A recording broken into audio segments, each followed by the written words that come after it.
قرآن میں اللہ نے فرمایا کہ سورہ بقرہ میں اور ملٹیپل جگہ پہ آتا ہے، سورہ بقرہ میں آیت نمبر 20 کہ ان اللہ علی کل شیء قدیر، کہ اللہ تعالیٰ ہر شے پر قادر ہے. اللہ از پاورڈ اوور آل تھنگس. تو اللہ قادر ہے ہر چیز پہ، یعنی کہ ہم جو کچھ بھی کرتے ہیں ہمیں پتہ ہونا چاہیے کہ اس کا ریئل کازر جو ہے وہ اللہ تعالیٰ ہے، ہمارے ہاتھ میں کچھ بھی نہیں ہے. تو ایک مومن جب اس اسٹیٹ کے ساتھ رہتا ہے تو he lives with holiness, he lives with God, that is in saying.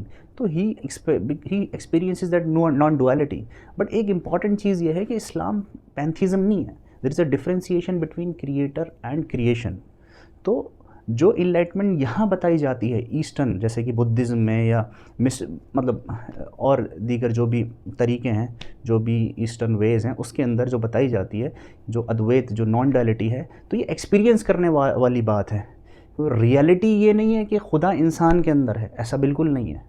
But he is experiencing the power of God. جو میں اپنے پہلے میڈیٹیشن ان اسلام میں نے ویڈیو بنائی ہے اس کے اندر بھی میں یہ بتا چکا ہوں کہ یہ اللہ کی قدرت ہے جو انسان ایکسپیرینس کرتا ہے. That non duality, that is the power of God. That is جو کچھ بھی چل رہا ہے، جو کچھ بھی ہو رہا ہے دنیا کے اندر، وہ اس کے کنٹرول میں ہے، اللہ کے کنٹرول میں ہے. اور جب انسان اپنے آپ کو نہیں رکھتا، یعنی کہ اپنی انا کو، اپنی سیلف کو نہیں رکھتا، اپنی سیلف کے ذریعے نہیں رہتا، تو وہ اللہ کو دیکھتا ہے، اللہ کے ورک کو دیکھتا ہے اس سارے جہاں کے اندر اور اپنی ذات کے خود کے اندر.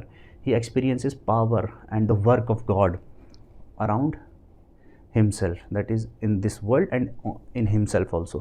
تو اپنی سیلف کے اندر بھی اور دنیا کے اندر بھی وہ اللہ کی قدرت کو دیکھتا ہے، اس کی کبریائی کو دیکھتا ہے نا. تو اس اسٹیٹ کو کہا گیا انلائٹنمنٹ. تو ایک مومن بائی ڈیفالٹ وہ انلائٹنڈ ہے، بٹ اس کو ڈیفائن کرنا، اس کو سمجھانا، یہ لوگوں تک بات نہیں پہنچتی، اور ان کو اس کیفیت میں رہنا، اور یہ بنا ریاضت کے، بنا کسی میڈیٹیٹو پریکٹس کے ہے. بٹ ہاں، یہ پریکٹس کیا ہے؟ یہ لو آف گاڈ ہے، یہ اللہ والے ہونا، یہ اللہ کی محبت ہے نا، اللہ کی معرفت اس کو کہا گیا. اللہ کو پہچاننا، اللہ کو جاننا، نالج آف اللہ، کہ جو کچھ بھی کرتا ہے اللہ کرتا ہے. تو ایک مومن جو ہے کبھی بھی اپنے آپ کو ایٹریبیوٹ نہیں کرتا کہ ہاں میں قادر ہوں، میں کرنے والا ہوں، میرے پاس طاقت ہے، پیسہ ہے، طاقت ہے. تو وہ اگر اپنے آپ کو یہ ایٹریبیوٹ کرے گا تو he is a materialistic person, he is an godly person. تو اے مومن، a believer, he attribute all this to God, ہے نا. تو کہ اللہ دینے والا ہے، آپ کو طاقت بھی، آپ کو پیسہ بھی، سب کچھ، جو کچھ بھی ہے، عزت بھی، جو کچھ بھی ہے، اللہ قادر ہے اس چیز پہ.